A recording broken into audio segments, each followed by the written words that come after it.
সানিয়া মিৰ্জা আৰু মহম্মদ সামিৰ প্ৰেমৰ গুজব দেশজুৰি চৰ্চাৰ বিষয়। সঁচাকৈ সানিয়াৰ স্বামী হ'ব নেকি মহম্মদ সামি? সামাজিক মাধ্যমত চলিছে তাৰেই জল্পনা কল্পনা।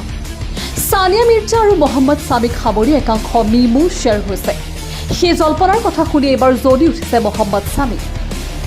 ভাৰতীয় পেচাৰ বলাৰগৰাকীয়ে নেটিজেনৰ ওপৰত খং কৰি লিখিছে, কাৰোবাৰ ব্যক্তিগত জীৱনক লৈ ভুৱা খবৰ প্ৰচাৰ কৰাৰ আগত এবাৰ ভাবি চাওক।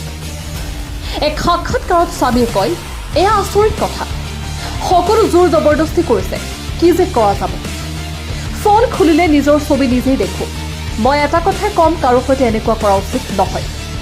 স্বামীয়ে নিজৰ বক্তব্যত কয়, মই জানো ধেমালিৰ বাবে মিমবোৰ বনোৱা হয়, কিন্তু সেয়া যদি কাৰোবাৰ জীৱন সম্পৰ্কীয় হয় তেনেহ'লে সেয়া এনেকৈ চলোৱাটো উচিত নহয়।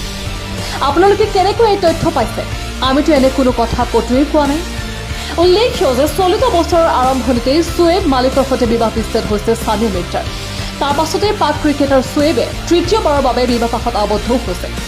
ইফালে সানিয়াৰ ছবিও স্বামীৰ লগত এডিট কৰি লগাই একাংশ দুষ্ট চক্ৰই ভাইৰেল কৰিছে।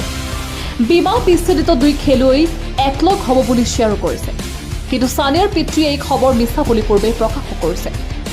পিতৃয়ে কৈছিল যে সানিয়া আৰু স্বামীৰ কাহানিও সাক্ষাৎ হোৱা নাই। News desk report, explore Assam.